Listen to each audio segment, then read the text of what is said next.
नमस्कार, सुदर्शन न्यूज में आपका स्वागत है। मैं मुकेश कुमार और आप देख रहे हैं जवाब तो चाहिए। जवाब तो चाहिए में आज हम बात करेंगे वक्फ कानून को रद्द करवाने के लिए चल रहे प्रयासों पर। सुप्रीम कोर्ट में आज दूसरे दिन वक्फ कानून को चुनौती देने वाली याचिकाओं पर सुनवाई शुरू हुई, लेकिन 1 घंटे के भीतर सीजेआई ने अंतरिम आदेश पारित करते हुए केंद्र से याचिकाकर्ताओं द्वारा मांगे गए कानून के आपत्तिजनक प्रावधानों पर 1 सप्ताह के भीतर केंद्र सरकार को जवाब देने के लिए नोटिस जारी कर दिया। कोर्ट ने याचिकाकर्ता को 1995 और 2013 के कानूनी प्रावधानों पर चर्चा के लिए कहा, जिसे याचिकाकर्ता के अधिवक्ताओं ने भी स्वीकार कर लिया। 5 मई को मामले की अगली सुनवाई होगी, लेकिन इस मामले पर अंतिम आदेश वर्तमान सीजेआई संजीव खन्ना के कार्यकाल में आता हुआ संभव नहीं दिख रहा, क्योंकि 13 मई को वो रिटायर हो रहे हैं और इतनी जल्दी इस पर फैसला संभव लग नहीं रहा है। वक्फ कानून के जिन प्रावधानों पर आपत्ति जताई जा रही है, जिन पर केंद्र से जवाब देने को कहा गया है, वो वही प्रावधान है जिसे खत्म करने के लिए 2025 का संशोधन किया गया है। अब देखना दिलचस्प होगा कि केंद्र सरकार जवाब क्या दाखिल करती है और विपक्ष 1995 के कानून और 2013 के संशोधन को सही ठहराने के लिए क्या दलीलें पेश करती है।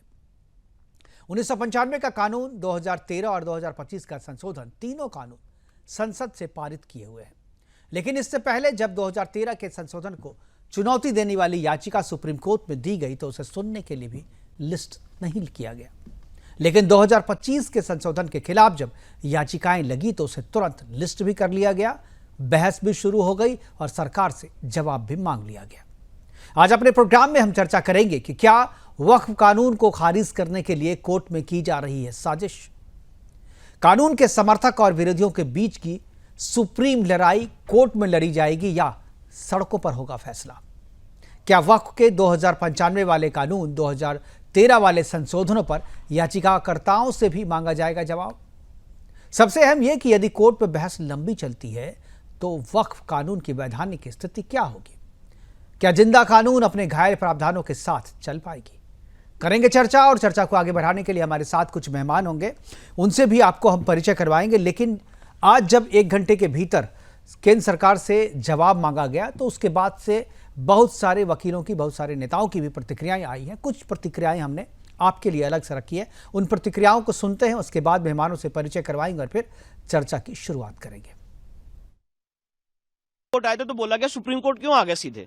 जब वक्फ को लेके हम सुप्रीम कोर्ट आए थे सीधे तो बोला गया सुप्रीम कोर्ट सीधे क्यों आ गए। और 7 साल से पूरा समाज इस देश के अलग अलग हाईकोर्ट में स्ट्रगल कर रहा है। 140 से ज्यादा याचिकाएं देश के अलग अलग हाईकोर्ट में दायर हो चुकी हैं, आज तक कोई इंटरिम रिलीफ नहीं मिली है। तो क्या पैमाना है, क्या मापदंड है कि एक पक्ष सुप्रीम कोर्ट आता है और उसकी सुनवाई की जाती है और इंटरिम ऑर्डर देने के लिए एक बात की जाती है। तो ये कानून, यही चीज दूसरे पक्ष के लिए भी लागू होनी चाहिए। Point number 1। पॉइंट नंबर 2 मैं आपको बताना चाहता हूं कि अभी 4 राज्यों के जो एंडोमेंट एक्ट हैं, जिससे हिंदू मंदिर को टेक ओवर किया गया है, उन 4 राज्यों के एंडोमेंट एक्ट की सुनवाई पिछले 13 साल से सुप्रीम कोर्ट में चल रही थी। और हाल ही में सुप्रीम कोर्ट ने फैसला दिया है, मैं ऑनरेबल जजेस का नाम नहीं लेना चाहता हूं, जिसमें सुप्रीम कोर्ट ने कहा कि सारे मैटर हाई कोर्ट में चले, हम यहां पे इसको क्यों सुने।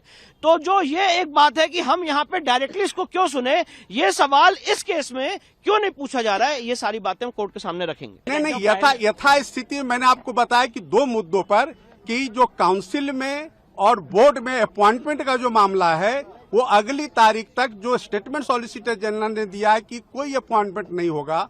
और दूसरा जो है वक्फ व यूजर, तो माननीय सर्वोच्च न्यायालय ने अपने आदेश में लिखा है कि जो रजिस्टर्ड हैं और गेजेटेड हैं उसको गवर्नमेंट डी नोटिफाई नहीं करेगी अगले आदेश तक। हम पूरे उस बिल को उस एक्ट को अनकॉन्स्टिट्यूशनल मानते हैं और ये आर्टिकल 25, आर्टिकल 26, 14 और 15 और 29 का ग्रेव वायलेशन है। ये हम पहले से ही बोल किया है और आज फिर आपके सामने रिपीट कर रहा हूँ। 5 साल प्रैक्टिसिंग मुसलमान का तो रहेगा, अब उसको कौन डिसाइड करेगा। अब कोई महिला है, उसको कौन डिसाइड करेगा। तो ऐसे कई उसमें जो अमेंडमेंट्स के जरिए लॉ बनाया गया है, हम उसके आज भी मुखालिफत कर रहे हैं और कल भी अपोज करते रहेंगे। और लीगली हम सुप्रीम कोर्ट में चैलेंज किए, हम उसको उन तमाम चीजों को violation of the fundamental rights मानते हैं। देखिए, ऐसा है कि इसमें मैंने पहले भी कहा था कि जल्दबाजी में लाया गया हुआ ये कानून है और इसमें जो विपक्ष के लोगों ने जिसमें आपत्ति किया था जब ये कमेटी बनी थी तो उसकी बात मानी नहीं गई। एक तरफा इन्होंने केवल सत्ता पक्ष की बात सुनी और उनकी तरीके से इन्होंने उस कानून को बनाया है। मुझे उम्मीद है कि निश्चित तौर से ये सर्वोच्च न्यायालय में ये कानून टिकेगा नहीं और निश्चित तौर से ये खारिज होगा। देखिए, जो पिटीशन में अभी डिमांड थी, अभी वो चीज तो कवर नहीं हो पाई है, लेकिन फिलहाल जो माननीय सर्वोच्च न्यायालय ने, जो माननीय सुप्रीम कोर्ट ने ऑर्डर किया है, ऑनरेबल सुप्रीम कोर्ट ने, तो हम उससे फिलहाल हमें मुतमईन है और आने में जो सुनवाई होगी हमारी प्रयास रहेगी, कोशिश रहेगी उन पॉइंट को भी उसके अंदर कवर किया जाए और जो हमारा मुकम्मल हम जो चाहते हैं उसमें हमें पूरी तरह से रिलीफ मिले। तो सामान्य तौर पर जो बात कही गई है इस वक्फ कानून को लेकर के, और आपत्ति हिंदू पक्ष का ये है, सरकार के पक्षकार उन वकीलों का जिन्होंने इसे स्टार्ट किया था, इस लड़ाई की शुरुआत की थी, कि जब हम कोर्ट में गए थे तो हमें सुना नहीं गया, हमें लिस्ट भी नहीं किया गया। लेकिन यहाँ जब विरोध में याचिकाएं आती हैं तो उसे लिस्ट भी कर लिया जाता है, बहस भी शुरू हो जाती है, सरकार से जवाब भी मांग लिया जाता है, और अब 5 मई को क्या होता है वो भी देख लिया जाएगा। करेंगे चर्चा, और चर्चा को आगे बढ़ाने के लिए आज हमारे साथ जो पैनलिस्ट है वो सभी लॉयर हैं, कानून के जानकार हैं। चूंकि कानून का मसला है तो सारे कानून के जानकारों को हमने आपके लिए रखा है। हमारे साथ मधु मुकुल त्रिपाठी जी हैं, वरिष्ठ अधिवक्ता, सुप्रीम कोर्ट में प्रैक्टिस करते हैं। रिटायर्ड जस्टिस अनिल विमल जी हैं। संदीप मिश्रा जी हैं, ये भी वरिष्ठ अधिवक्ता हैं, सुप्रीम कोर्ट में प्रैक्टिस करते हैं मुस्लिम स्कॉलर के तौर पर। एडवोकेट असगर खान साहब हैं। आज मैं भी इन्हें एडवोकेट के तौर पर ही इनसे आज बात करूँगा। आज मुस्लिम स्कॉलर के तौर पर आप अपना इनपुट दे सकते हैं, लेकिन आज एडवोकेट के तौर पे आज पूरी चर्चा होगी। एक और मुमताज़ आलम रिजवी भी वो हमारे साथ जुड़ेंगे थोड़ी देर में, लेकिन चर्चा की शुरुआत में संदीप मिश्रा जी से करूँगा। सुबह में भी संदीप जी आपसे मेरी बातचीत हो रही थी, हम दोनों साथ में पैनल पे थे।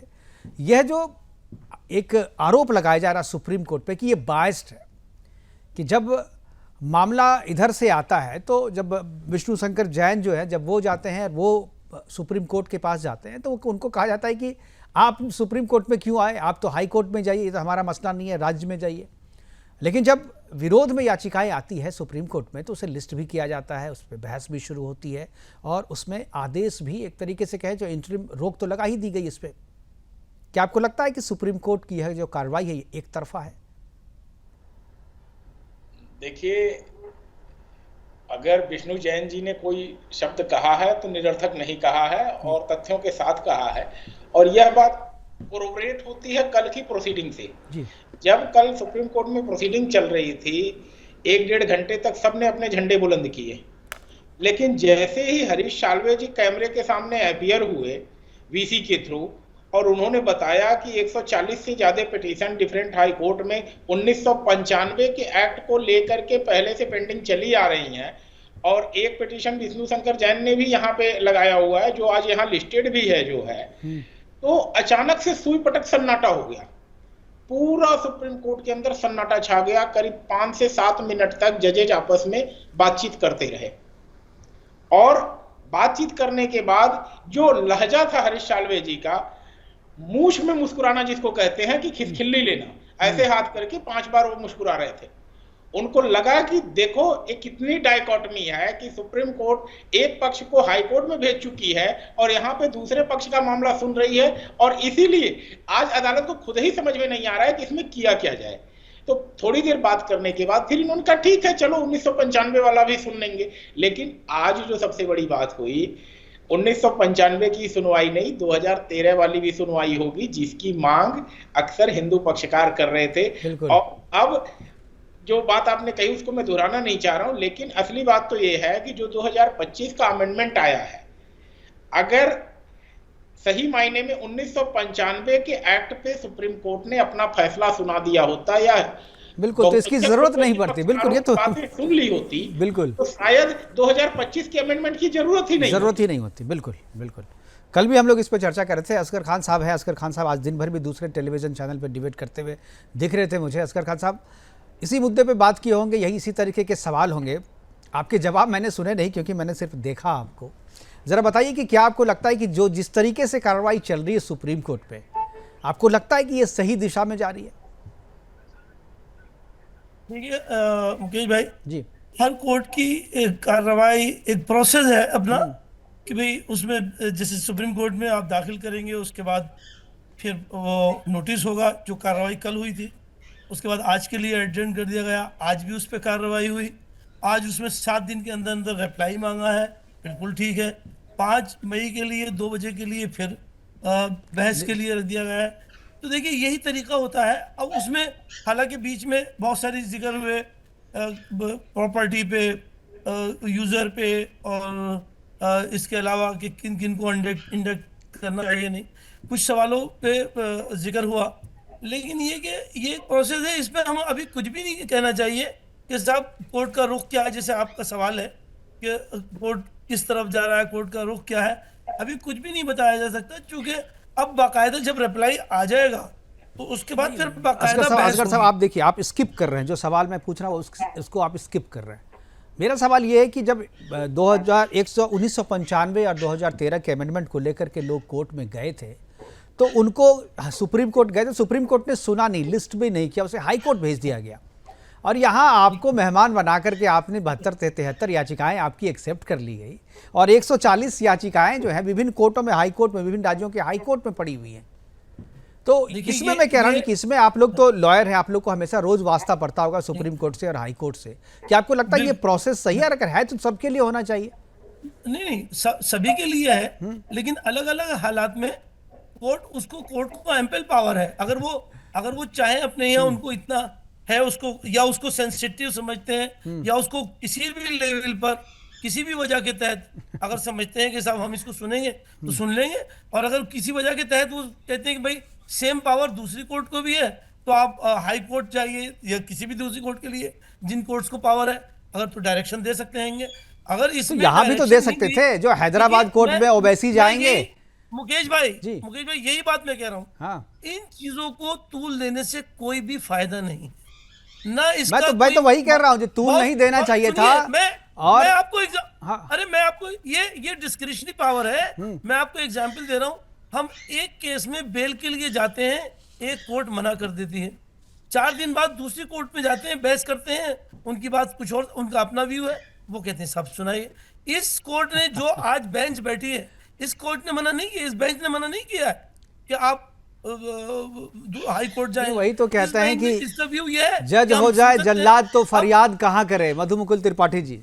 नहीं, ये तो सवाल हमारा है कि हम फरियाद कहाँ करें। मुकेश जी, फरियाद तो आप जहाँ कर रहे हैं वहाँ सुन रहे हैं लोग आपको। में भांग पड़ी है, कमजोरों का जुमला है सर। मुझे मेरा टाइम काटिएगा नहीं। हाँ, मेरे एक मित्र थे, वो कहते थे 2 बातें। एक, मुगलिया सल्तनत है, शहंशाह आलम का दरबार है, मुंडी हिल गई तो कानून है, नहीं तो नहीं। दूसरा, हमारे एक मित्र पाकिस्तानी हैं, वो कहते हैं कि मुकुल जी, हमारे यहाँ शासन सेना कर रही है, आपके यहाँ जुडिशरी प्रयास कर रही है, सामने है। मुकेश जी, विष्णु शंकर जैन, अश्विनी उपाध्याय की पिटीशन पेंडिंग है 2013 की या 1995 की। अगर इन जजों में वास्तव में केवल इन्हीं दोनों की नहीं सर, 140 जो है ना, 140 याचिकाएं पेंडिंग है। मैं वही बता रहा हूँ, आऊंगा असगर साहब, आऊंगा आपके पास जी। अगर इनको सुनना था तो 1995 की पहले सुनते। ये नहीं कहते कि डिफरेंट हाई कोर्ट में चाहिए। हिंदू एंडोमेंट एक्ट जो चैलेंज किया गया है, उसके लिए कहते हैं हम क्यों सुने, हाई कोर्ट चाहिए, क्योंकि उसमें हिंदू अफेक्टेड है। कल याद कीजिए, मैंने कहा था बिल्कुल कि हमारे यहाँ की जुडिशरी बायस है, वो एक पार्टिकुलर कम्युनिटी से या तो डरती है या क्या कारण है मैं नहीं कह सकता, मेरे पास प्रमाण और नहीं है, लेकिन एक पार्टिकुलर कम्युनिटी को फेवर करती है। आप इतिहास उठा के देख लीजिए, आप बहरुल इस्लाम से लेकर के आज तक देख लीजिए, ये केवल फेवरेटिज्म की बात करते हैं। अरे मुझे बताइए, पहले 19 जो हमारे यहां 3 स्तंभ है, न्यायपालिका, कार्यपालिका, विधायिका। विधायिका का कार्य है विधेयक का निर्माण करना, कानून का निर्माण करना।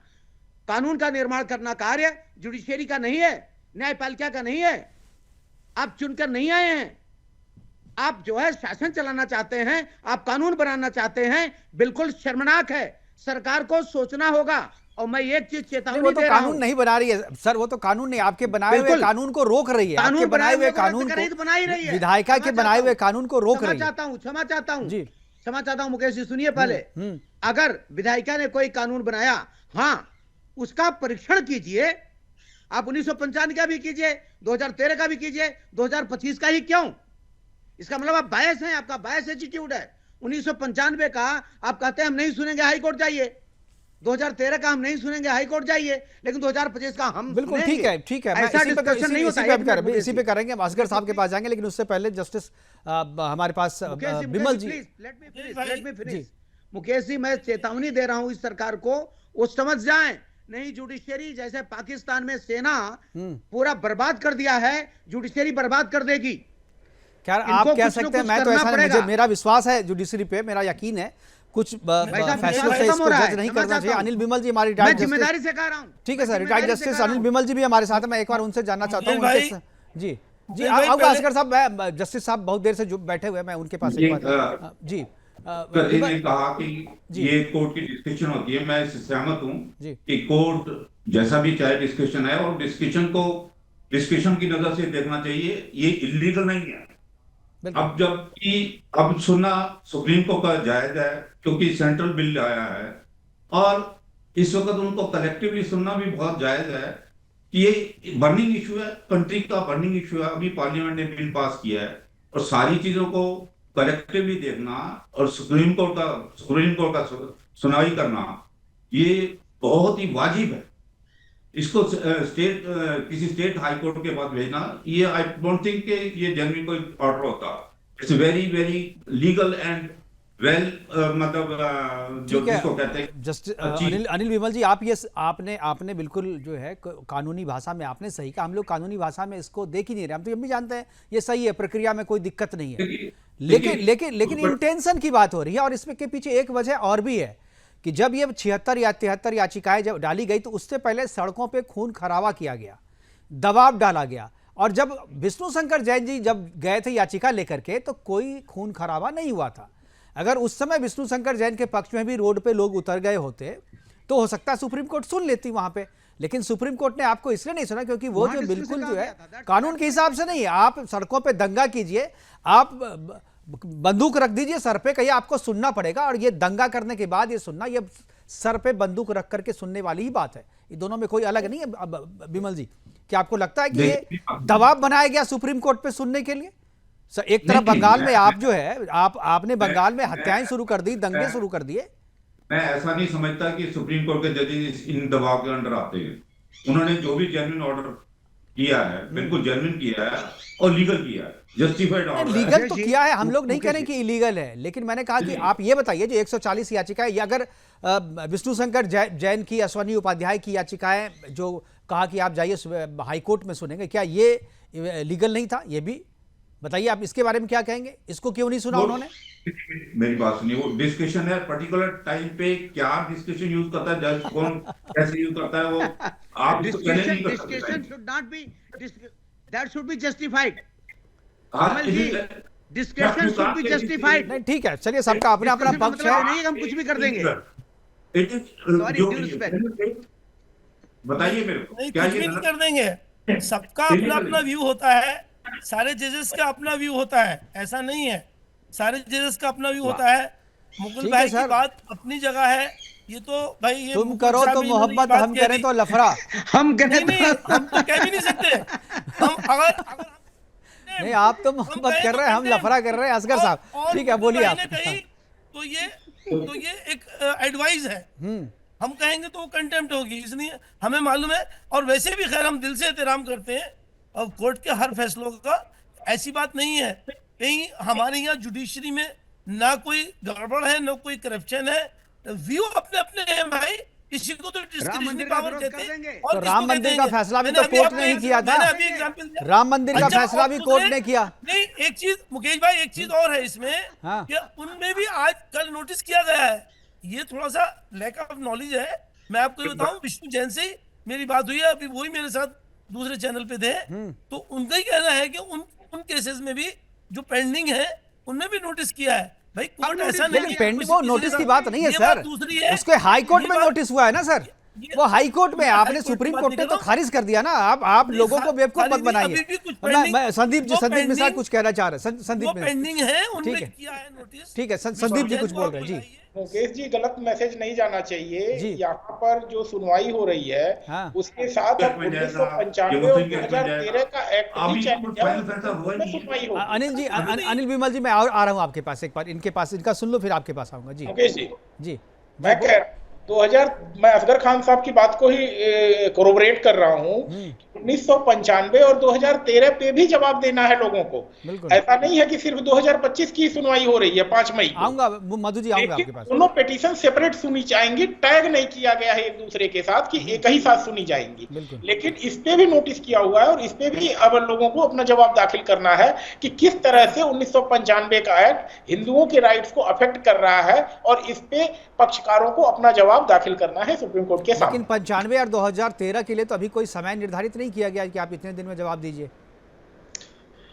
देखिए, डिटेल्ड आर्डर जब तक ना अपलोड हो जाए और जब तक हम लोगों के सामने ना हो जाए, कुछ कमेंट करना शायद स्पष्ट नहीं होगा, क्योंकि अदालत का आर्डर डिक्टेट नहीं हुआ है कोर्ट में आर्डर डिक्टेट नहीं हुआ। क्योंकि कल भी आपको लगा था कि इंटरिम आर्डर कुछ आ रहा है, आज भी कुछ लोगों ने कहा कि इंटरिम आर्डर आ रहा है, जबकि इंटरिम आर्डर कुछ नहीं है। अभी 5 मई को भी कोई इंटरिम आर्डर आएगा कि नहीं आएगा, इस पे भी अदालत ने साफ कहा हम 5 मई को ही देखेंगे कि कुछ इंटरिम आर्डर देने लायक बनेगा कि नहीं बनेगा।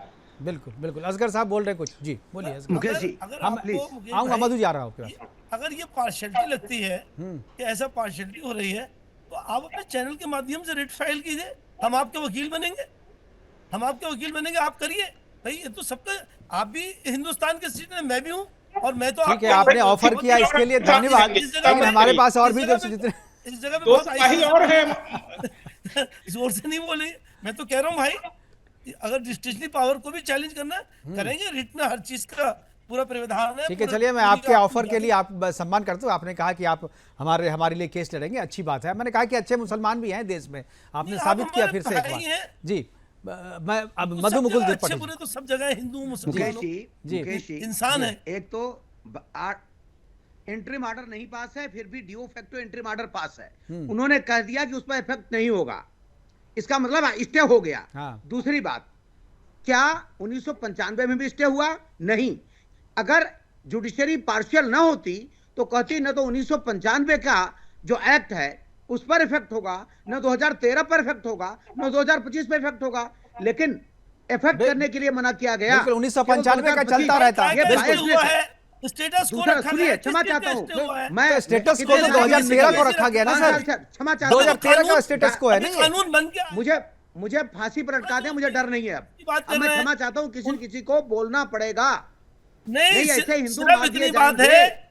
अरे भाई, कहा क्या है उन्होंने, आप बोल रहे हैं सेक्शन 9 और सेक्शन 14 को उसको हिट करते हुए बोला है कि भाई सेक्शन 3 और 40 कोई दूसरा सेंटर भी नहीं बनाएगा, कोई काउंसिल नहीं बनेगी बोर्ड की, कोई बोर्ड नहीं बनेगा। इतनी बात कही हो सकती है, कोई बोर्ड नहीं बन, और क्या चाहिए? वही तो मेजर तो विवाद का यही विषय था ना। क्या अभी नहीं बनेगा या कभी नहीं बनेगा?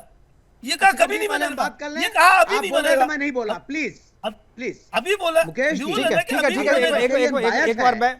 एक बार मैं विमल जी के पास जाऊंगा। विमल जी मुझे फिनिश करने देते हैं मुकेश जी, आधी बात। ठीक है, आप फिनिश कीजिए, अच्छा ठीक है, फिनिश कीजिए।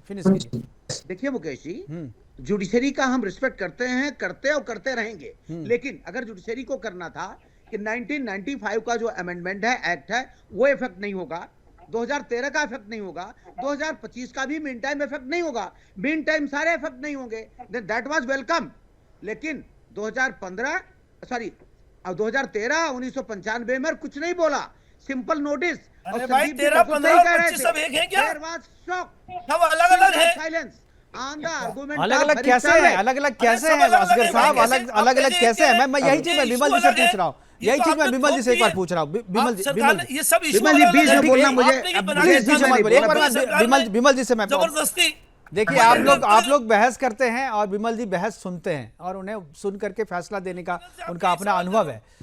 विमल जी, जब इस तरीके के मामले आते हैं, आज जो हुआ, ठीक है असगर साहब मैं आ जाऊंगा आपके पास। आप कह रहे, मान लीजिए अभी जो है 2013 और 1995 के केवल नोटिस है और इसको 7 दिन के लिए जवाब मांगा गया है इसमें सरकार से। अगर 2013 और 1995 वाले में कुछ नहीं होता है और 2025 वाले में जवाब मांग करके उस पर फैसला हो जाता है, उसके बाद बहस में आकर आप इसको कुछ नोटिस ही मांगते हैं, तो फिर इसका क्या फायदा होगा? जो सारे कलेक्टिवली सुना जाएगा ना जी। नहीं कहा, उसके लिए कलेक्टिव कहाँ सुना गया? ये तो आज हुआ है, कलेक्टिवली कहाँ सुना? ये तो कोई डाला, आज जब बोला गया कल तो आज कहा गया ठीक है इसको भी सुनेंगे, लेकिन इसके लिए तो कहीं पर कुछ ऑर्डर नहीं दिया उन्होंने। जो भाई तुम इतने दिन के अंदर में वो डालो। अब आने वाले समय के लिए नोटिस जो किया है, आपको मालूम नहीं है नोटिस किया है? नहीं, कहाँ नोटिस किया इसका? अरे वहां तो कोई एप्लीकेशन ही नहीं है, सारे एप्लीकेशन किया तो है हाई भाई। कोर्ट में है। आप मैं जो उसमें पिटीशन है, मेरी उनसे बात हुई है कि कौन है पिटिशनर? आप पिटिशनर कौन है? आप जैन साहब से बात करिए। जैन साहब के पिटिशन को तो कैंसिल करके वो हाई कोर्ट में चला गया है, वो तो सुप्रीम कोर्ट में कोई पिटिशन ही नहीं है। अरे भाई अभी बाकी भी है, पेंडिंग है भाई। अरे सर, कोई नहीं है। आज ही उन्होंने दूसरे चैनल पे ही बोला है, मैं मुझसे ही बात हुई, चैनल पे ही बोला है। सारे इश्यूज अब सेटल हो जाएंगे, पिटिशनर है, कलेक्टिवली ले रही है और सारे इश्यूज सेटल हो जाएंगे for all time to come. अब आप बताइए इससे ज्यादा क्या कर सकती है सुप्रीम कोर्ट, मेरे को बताइए ना। अच्छा, एक चीज बताइए सर, आप छोड़िए ये प्रक्रिया पे बात खत्म, प्रक्रिया पे जो है वो तो होगा, कोई बायस है कौन बायस नहीं, इस पे खत्म। एक चीज बताइए आप, कोई धर्म के नाम पे बना हुआ बोर्ड जो है किसी समाज का शोषण करता रहे, लूटता रहे समाज की संपत्तियों को, और सरकार चुपचाप उसे देखती रही क्योंकि हमारा अधिकार नहीं है इस पे। क्या सरकार को इतना अधिकार नहीं है कि भाई पार्लियामेंट कानून बनाया, पार्लियामेंट से बना हुआ कानून है ये? और ये इशू है कि आप देखिए ना, भारतवर्ष का जो डिवीजन किया गया इस संसार के अंदर, सबसे बड़ा डिवीजन धर्म के नाम पर यही हुआ कि मुस्लिम उधर चले जाएं और हिंदू इधर आ जाए। बिल्कुल। तो जो हम लोग जो है, आऊंगा असगर साहब, आऊंगा जी। हमारे जो पूर्वज थे, हिंदू लोग थे, जो जितनी प्रॉपर्टी छोड़ के आगे पाकिस्तान में, उन्होंने अब सरकार ने अपने अंडर ले ली, और यहाँ की जितनी प्रॉपर्टी थी इन्होंने वक्फ बोर्ड को दे दी, वक्फ एक्ट बना दिया। पहली बात तो यही गलत स्टेप था कि उनको बोर्ड को क्यों दी गई, सरकार ने अपने पास क्यों नहीं रखी वो प्रॉपर्टी। अब बताइए, तो जज हैं आप, ऐसी बात कर रहे हैं। दूसरा इशू ये है, कहाँ दी थी वो? एनिमी प्रॉपर्टी कहलाती है आज भी यहाँ।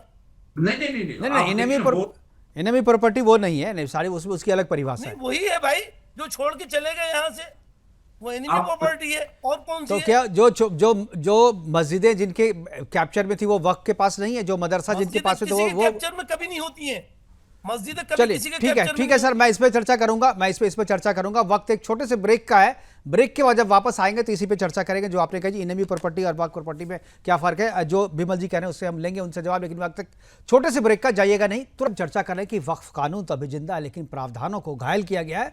7 दिन के भीतर जो है जवाब मांगा गया। सारे पैनलिस्ट हमारे साथ में हैं और चर्चा को हम आगे बढ़ाएंगे। और अनिल, बिमल जी कुछ कह रहे थे वक्फ प्रॉपर्टी के बारे में। जी बिमल जी। 2009 में जी इनकी कितनी आइडेंटिफाई की, 85,000 के करीब थी प्रॉपर्टी आइडेंटिफाई की गई, और 4 लाख एकड़ के करीब थी। अब ये 8 लाख हो गई है एकड़। तो इन्होंने अपने ही वक्फ बोर्ड ने वक्फ एक्ट के तहत इतनी प्रॉपर्टियों को मर्ज कर लिया, ट्रिब्यूनल द्वारा सर्वे करवा के जितनी भी हिंदू की प्रॉपर्टियां थी और जो भी अनऑथराइज्ड अबंडेंट प्रॉपर्टियां थी, इन्होंने अपने उसके वक्फ एक्ट के तहत जाते रहे लगातार, और उसको कोई चैलेंज करने के लिए कोई सिविल कोर्ट को राइट नहीं दिए गए। एक्ट के तहत जो भी चैलेंज करना है वो इनके सेक्शन 85 में वक्फ बोर्ड ट्रिब्यूनल बना हुआ है, उसका डिसीजन ही फाइनल होगा, जिसमें सारे ही मुस्लिम पक्ष के लोग रखे गए हैं, खुद ही फैसला करने वाले और खुद ही हटाने वाले और सब कुछ ही कुछ करने वाले, यही इनका बना दिया गया। अब जो अमेंडमेंट की गई है बड़ी जायज है कि आप इसको चैलेंज करने का अधिकार तो दीजिए। हाई कोर्ट में जो चैलेंज है ट्रिब्यूनल में, अगर राइटफुल अगर आपके बनती है नोटिफिकेशन, आपका नोटिफाई अगर ठीक किया हुआ है तो हाई कोर्ट क्यों मना करेगी? क्यों मना करेगी? आप बताइए ना मेरे को। आप सिर्फ इतना राइट दिया गया कि आप जो भी ट्रिब्यूनल का फैसला है वो हाई कोर्ट में चैलेंज हो सकता है। आप अगर प्रॉपर्टी बनती है तो आप ले लीजिए, उसमें इसमें इतने ज्यादा चिल्लाने की क्या बात है, मेरे को बताइए ना। आप बताइए ना। आप सुप्रीम कोर्ट ने भी इसको कर दिया कि अभी डी नोटिफाई ना करे, नोटिफिकेशन जो हो चुके हैं, कितने ही गलत हुए हैं, कितने ही इनके नोटिफिकेशन गलत हुए हैं। हिंदू की प्रॉपर्टियां हैं, उनके पास प्रॉपर फॉर्म। जो सवाल आप पूछ रहे हैं अनिल जी, यही सवाल तो 2013 के जो संशोधन थे उसके खिलाफ पूछे गए थे, कोर्ट में याचिका दी गई जिसे खारिज कर दिया, कहा जो हम नहीं सुनेंगे, सुना नहीं गया उसको, और उसी के बारे में हम लोग कह रहे थे। आप जो कह रहे हैं यही चीज तो थी, याचिकाएं यही तो थी, तभी तो संशोधन करने की नौबत आई, नहीं तो संशोधन करने की नौबत नहीं आती। 2025 का संशोधन आता ही नहीं। अगर सुप्रीम कोर्ट सुन लेती उसे तो ये नौबत ही नहीं आती। असगर खान साहब क्या जवाब देंगे आप? अब मेरी बात समझ में आ नहीं रही है, क्योंकि आपके प्राइम मिनिस्टर साहब तो ये कह रहे हैं कि इसका सही से वो इस्तेमाल आपके प्राइम मिनिस्टर नहीं है क्या सर? आप पाकिस्तान में रहते हैं क्या? नहीं, सब पाकिस्तान के अरे भाई आप सबकी जिक्र कर लें, हम किसी का नहीं तो भी जिक्र आपके ना करें। हम बोल रहे हैं आपके प्राइम मिनिस्टर, तो आपके कोई दूसरे हैं क्या? हमारा खून है, हमारा खून पानी। नहीं भाई, हमारी आपने बात जो कहा मैंने पूछा असगर साहब आपसे। अरे भाई आप सवाल पूछ नहीं सकते क्या? हम मैं बता रहा हूँ सर, उन्होंने कहा बोलो आपके, बोलिए हमारे प्राइम मिनिस्टर, आप बोलिए हमारे प्राइम मिनिस्टर। हो जाता तो बच्चे जो हैं इसके पिंजर नहीं जोड़ते होते मुसलमानों के बच्चे। हालांकि पिंजर तो इस हिंदुस्तान में सारी कौमों के बच्चे जोड़ते हैं, चलाते हैं, लेकिन अगर वो कहते हैं कि इसका मतलब क्या था, मतलब ये था कि इसको और बढ़ावा दिया जाए। आप तो और घटाने की बात कर रहे हो। नहीं, इसका बढ़ावा देना नहीं, क्या इसका मतलब ये है कि वक्फ को जितनी जमीनें संपत्ति थी, मैं इस पे आ रहा हूँ। देखिए मैं बिल्कुल आसपास के लोगों की प्रॉपर्टी ले ली। नहीं, मैं यही बात, मैं ये सवाल अभी पूछने वाला था। वक्फ के पास इतनी संपत्ति है, वक्फ की संपत्ति का लाभ किसे हो रहा है? वक्फ की संपत्ति का लाभ किसे हो रहा है, चाहे वो छोटी हो बड़ी, किसको हो रहा है लाभ? वो पंचर साटने वाले को लाभ हो रहा है। अगर वक्फ के पास जितनी प्रॉपर्टी है, वो अगर सही से काम किया होता, जिम्मेदारियों का निर्वहन किया होता, तो क्या वो बच्चे आज पंचर साट रहे होते? वो भी स्कूल में पढ़ करके कहीं नौकरी कर रहे होते, कोई बिजनेस कर रहा होता। मुकेश भाई, ये सिर्फ और सिर्फ एक पॉलिटिकल इशू है, इसके अलावा कुछ भी नहीं। पॉलिटिकल इशू नहीं है सर, ये सामाजिक इशू है, ये सामाजिक है, ये सामाजिक मसला है, ये सामाजिक मसला है, ये पॉलिटिकल मसला नहीं है केवल। नहीं, 100% नहीं, पॉलिटिकल मसला केवल नहीं है। आप लोग जो है मुट्ठी भर मुसलमान जो है पूरे मुस्लिम समाज को अपने पॉकेट में रखना चाहते हैं। पसमंदा महाज जो है आपके साथ में नहीं है। जो पसमंदा, जिस पसमंदा की जो सबसे ज्यादा आबादी है मुसलमानों की, वो आपके साथ नहीं है इस याचिका में। आप फिक्र तो करते नहीं उनकी। बिल्कुल फिक्र करते हैं, और इसी की फिक्र करते हैं, और इसी की फिक्र जो है प्रधानमंत्री करते हैं, तो उनका बयान आता है। ठीक है। मधु मुकुल जी कुछ बोलना चाह रहे थे, मैंने रोक दिया था जी। मधु जी। मुकेश जी प्लीज बात पूरी करने दिया करें। देखिए क्या है, अगर जो आप कह रहे हैं, अगर माननीय सर्वोच्च न्यायालय, जैसे विमल जी कह रहे हैं, माननीय सर्वोच्च न्यायालय 1995 का जब एक्ट चैलेंज हुआ, उसमें सुनवाई कर लेता, उसमें जो संवैधानिकताएं हैं, असंवैधानिकताएं हैं, उनको डिसाइड कर देता, या 2013 का डिसाइड कर देता, तो ये बिल ही ना आता, आज ये फसाद ही ना होती। निसंदेह कहीं ना कहीं डर है। एक चीज अभी असगर सिंह से पूछिए कि पश्चिम बंगाल में जो खुलेआम ये आतंकवादियों की भीड़ लोगों को मार रही है घरों से निकालकर, क्या इसको कंडेम करेंगे? क्या ये किसी जाकर के अपने मुल्ला मौलवी से कहेंगे कि वो फतवा जारी कर दे? क्या केरल में जो हुआ, एक मिनट प्लीज मुझे बोल लेने दीजिए। ठीक है, मैं आऊंगा असगर साहब आप ही के पास आऊंगा जी। आप बोल लीजिए। मुकेश जी, मेरे पास रीजन है ये कहने को कि जुडिशरी बायस्ड है। आप मुझे बताइए, जम्मू कश्मीर में गिरजा टिक्कू को काट दिया गया, बलात्कार किया गया, लोगों को मार डाला गया, जुडिशरी सो रही थी, उसका डिस्क्रेशन नहीं था। मैं विमल जी से भी प्रश्न कर रहा हूं, जब आप केरल में हो रहा है जुडिशरी सो रही थी, बिहार में हो रहा था जुडिशरी सो रही थी, पश्चिम बंगाल में हो रहा है जुडिशरी सो रही है। लेकिन दुर्भाग्य है, मणिपुर में जो हुआ मैं उसको बिल्कुल सपोर्ट नहीं करूंगा, कंडेम करूंगा, और सुप्रीम कोर्ट ने ठीक किया। लेकिन केवल मणिपुर पर ही क्यों उसको मोटो लिया, पश्चिम बंगाल पर क्यों नहीं, जम्मू कश्मीर पर क्यों नहीं? तो बायस नहीं है तो क्यों? आप जुडिशरी का इतिहास उठा के देख लीजिए। यूपी में लिंचिंग का नाम भी लीजिए यार, एक मिनट मुकेश जी, मैं शांत हो जाऊं। यूपी में लिंचिंग मुझे मत बुलाया करें प्लीज। आ जाऊंगा असगर साहब, आप ही से सवाल है, इनको बात पूरी करने दीजिए जी। मधु जी बात करिए। मेरे पास रीजन है, और जुडिशरी भी कहती है, सेक्शन 114 जो इंडियन एविडेंस एक्ट का था, वो common course of human conduct को देखता है। ऐसे जुडिशरी भी एक मूर्त है। मैं जुडिशरी को व्यक्ति नहीं मानता। मैं आऊंगा अनिल जी, मैं आपके पास आ रहा हूँ। कॉन्स्टिट्यूशन एक कॉन्स्टिट्यूशनल बॉडी है, एक इंस्टीट्यूशन है। ठीक है सर, हो गया सर, हमारे पास समय की कमी है सर। आप फिर बोलिएगा, मुझे रोक देता, आप बहुत लंबा बोल देते हैं सर। दूसरे लोग, आपके पास इतना ज्यादा कंटेंट है ना, तो आप बोलते रहते हैं, खत्म नहीं होता आपका। असगर साहब बाकी लोगों को बोलने नहीं देते भाई, आप भी बहुत बोलते हैं भाई साहब, पूरा टाइम देता हूँ। असगर साहब ये मत बोलिएगा मैं अल्पसंख्यकों को टाइम नहीं देता, वैसे आप अल्पसंख्यक हैं नहीं, फिर भी चलिए बोलिए असगर खान जी, बोलिए। असगर जी आप ही बोलिए, मैं चुप हो जाता हूँ, आप बीच में मत बोला कीजिए।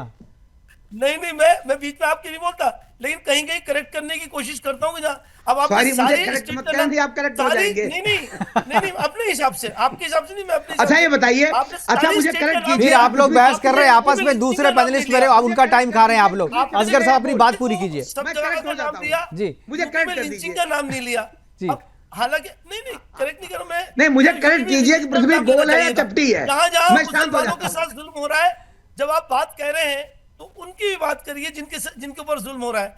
हालांकि ये तो जुल्म हो सरकार रहा का है। बनाया एक कानून है। पश्चिम जो- बंगाल देख लीजिए, जो ना, मैं इसीलिए कह रहा हूँ ना, इंटरनेशनल मीडिया भी दिखा रही है अब तो, बांग्लादेश ने दिखाया, यूपी में जो बांग्लादेश ने मुसलमानों दिखाया, के साथ लिंचिंग हो अमेरिका रही है, से उसका वहां भी जिक्र- रिस्ट्रिक्शंस आ गए। उसका भी जिक्र क्या करना बात कर रहे हैं चाहिए। आप? अरे मैं ठीक तो है। सबसे भी पूरे मुल्क फसाद और जो जहर अरे फैलाया मेरे जा रहा है, भाई, और जो मेरे भाई, नाराजगी पैदा की जा रही अभी है, प्रश्न पूछा गया था मैं तो उन पश्चिम सब बंगाल चीजों- के लिए। उन सब का एक करता हूं। हैदराबादी हालांकि जोकर मैं- कहता है कि मैं वहां का प्रवक्ता नहीं हूं टीएमसी का, लेकिन वो प्रवक्ता है पैलेस्टीन का। अरे भाई आप लोग एक चीज पिक एंड चूज मत किया ठीक है सर, चले चले छोड़े। है।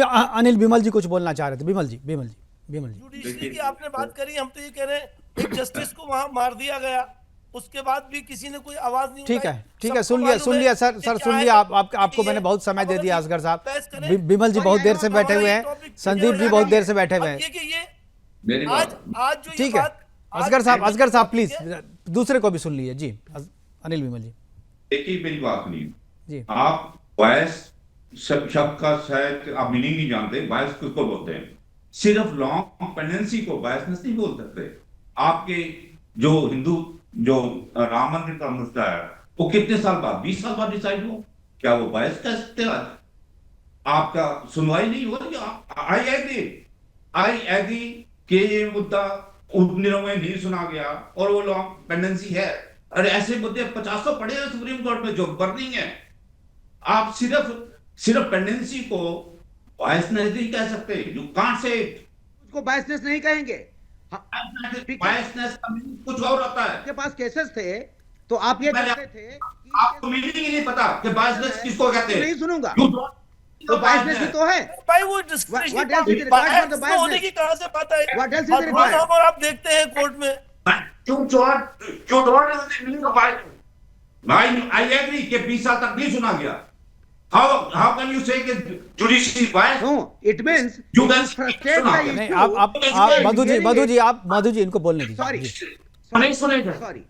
ऐसे कई चैलेंजेस किए हुए हैं। He cannot say कि हमें मीनिंग नहीं पता है।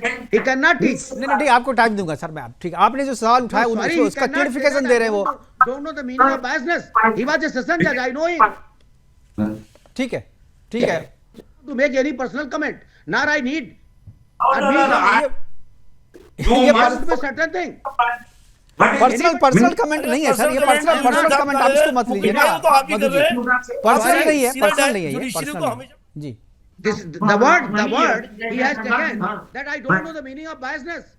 How you could say? How you could say? Tell me first. You tell me. भाई ये biasness Sorry, नहीं होती first है यार, ये first to clarify. की discretion power है। एक मिनट अब ऐसे bias कह रहे हैं। You can't challenge this court like this on the this platform. Supreme Court. Go and file contempt against me. I am ready to face it. You are not allowed to rebuke them. Sir Anil ji ठीक है sir, इसमें आपने जो कहा आप दोनों आदमी ने बात रख दी, लेकिन हमारा जो मुद्दा है उस मुद्दे से हम लोग भटक रहे हैं। हम लोग दूसरे मुद्दे पे बात कर रहे हैं। मुद्दे से तो बिल्कुल बाहर चले गए जी सर। अनिल जी मैंने कहा कि ये जो समाज है वो समाज जिस समाज के लिए वक्फ बोर्ड को काम करना चाहिए था वो काम तो वो कर नहीं रहा। जो लोग रोड पे आज विरोध करने के लिए बंगाल में या बिहार में या दिल्ली में कहीं भी उतरे हुए हैं, क्या उनको पता है कि ये कानून क्या है? ये जो वक्फ है उसके लिए बना हुआ था, उसके लिए कितने काम किए उसने?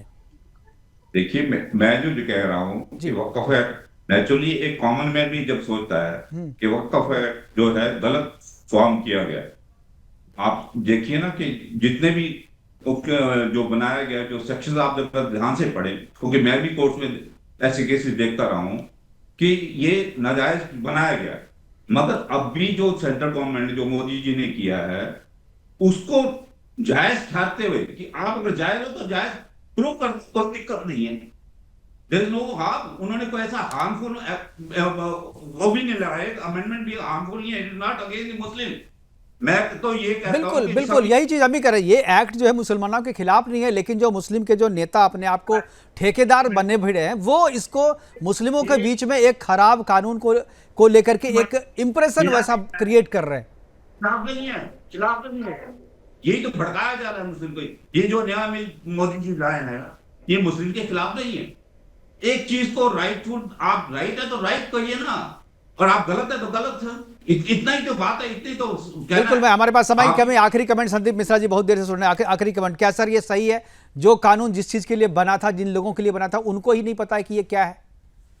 देखिए, पता होता तो लोग सड़क पे उतरते ही नहीं। और मुल्ला, मौलवी, मुतवल्ली, ये तीनों की जो मनमानी है उसी पे कहीं लगाम लगाने वाला कानून है, और क्योंकि लगाम लगेगी इसीलिए विरोध हो रहा है, और कोई बात नहीं है। बिल्कुल। मधु जी आखिरी 10 सेकंड मैं आऊंगा। देखिए मुकेश जी, निस्संदेह जो वक्फ का एक स्पिरिट है उसको फॉलो नहीं करता वक्फ बोर्ड।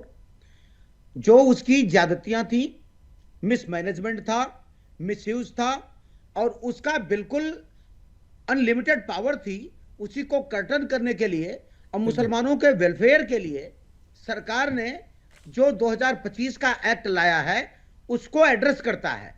ये निस्संदेह। मैं असगर जी के पास जाऊंगा, लेकिन उससे पहले एक चीज मैं बता दूं, बिमल जी पाकिस्तान से आए हुए हिंदू हैं, इनकी लाखों एकड़ करोड़ों की प्रॉपर्टी पाकिस्तान में छोड़ करके ये आए थे यहाँ पे, और इसीलिए ज्यादा जो दूसरे लोग जो कह रहे हैं ना, हम लोग तो सुन के सुना, ये पीड़ित हैं और इसलिए इनकी पीड़ा और इनकी बात को ज्यादा महत्व मिलना चाहिए। ये इन्होंने अपना सब कुछ छोड़ करके ये हिंदुस्तान आए हैं केवल अपने धर्म को बचाने के लिए। मैं इसलिए बिमल जी को बार बार बुलाता हूँ और इनको मैं बड़ा रिस्पेक्ट करता हूँ इसीलिए, क्योंकि इन्होंने, हम सब तो चर्चा कर रहे हैं जी, हमने अपना धर्म बदलना स्वीकार नहीं किया, हमने सब कुछ छोड़ना स्वीकार किया। और उस वक्त पार्टीशन के टाइम आप समझते हैं कि 40 लाख लोग हिंदू मारे गए थे। बिल्कुल। इस बात को यूं भी कहा जा सकता है कि मुकुल भाई कि हमने जाना पसंद नहीं किया, सारी दुनिया को छोड़ दिया, जिसको जाना था वो चला गया, जिसको इस जमीन से प्यार था वो यहीं रहा। बिल्कुल। मैं आपके लिए ये बात कह सकता हूं असगर खान साहब, लेकिन जो लोग बंगाल में दंगा कर रहे हैं उनके लिए ये बात मैं नहीं कह सकता, और किसी को कहना भी नहीं चाहिए।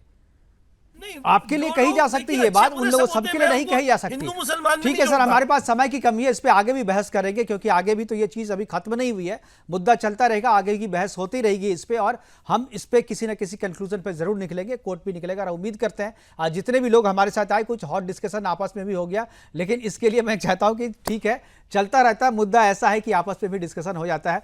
हमारे साथ जुड़ने के लिए असगर साहब आपका, मधुमुकुल त्रिपाठी जी आपका, संदीप मिश्रा जी आपका, और अनिल विमल जी आपका विशेष तौर पर धन्यवाद। आप हमारे साथ आए, जुड़े और इस महत्वपूर्ण चर्चा में आपने अपनी बातें हमारे दर्शकों के साथ साझा की। कानून जो बना था, इस कानून का विरोध हो रहा है, और अभी हालांकि कोई इंटरिम ऑर्डर पास नहीं किया गया, लेकिन जो बातें कही गई है वो इंटरिम ऑर्डर से ज्यादा है, क्योंकि उन्होंने सारे प्रावधानों पर रोक लगा दिया है और प्रावधानों को अभी जो है लागू करने से मना कर दिया है कोर्ट ने। 7 दिन का समय है, 7 दिन के भीतर जो है केंद्र सरकार को जवाब देना है उन्हीं प्रावधानों पे जिनको लेकर के कोर्ट में पहले भी गया हुआ था। अब 1995, 2013 और 2025 के बीच में इसमें चर्चा होगी, लंबी चर्चा होगी, और इतनी जल्दी इसका फैसला आने वाला नहीं है। फिलहाल अभी के लिए इतना ही, दीजिए इजाजत, नमस्कार।